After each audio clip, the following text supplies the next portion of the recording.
Assalomu alaykum hurmatli obunachilar. Sizlarga tayyor biznes olib qo'ydik. Men hozir Alfa savdo markazining tagida turibman. Bu savdo markazining 7-etajda joylashgan go'zallik saloni sotilyapti. Xo'p, bu joyimiz Abu Sahiy Center to'g'risida joylashgan. Ketdik shu go'zallik salonining obzorini qilamiz. Hurmatli obunachilar, biz hozir Alfa Business Center 7-etajdamiz. Bu 7-etaj mana go'zallik saloniga kelganmiz. Hop, bu opamlar bo'ladi, Gulchehra opa. Gulchehra opa, bu go'zallik salonida nimalardan foydalansak bo'ladi? Nimalar qilsak bo'ladi bu yerda? Go'zallik saloni bilan mana bu joyimiz spetsial manikyur uchun.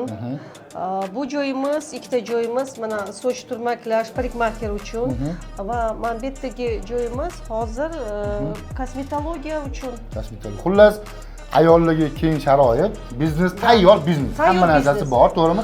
Shunda boshi berasiz. Shuni polностью beraman, da. Bizning obunachilarga bu nech pul qilib berasiz? Endi joyimiz $33,000 da. Hop, 33,000 bu taqalganimi yo bizning obunachilarga yana tushadigan joyi bormi? Bizning nomimizdan kelishsa. Значит, sizni obunachingiz uchun mayli sunnatiga o'tib berasiz. o'tib beramiz. Bo'ldi. Kimga shu go'zallik saloni qiziq bo'lsa, tagiga o'zimiz opamiz nomerlarini qoldiramiz, murojaat qilinglar, narxini kelishib olasizlar. Lekin olib boradigan joy.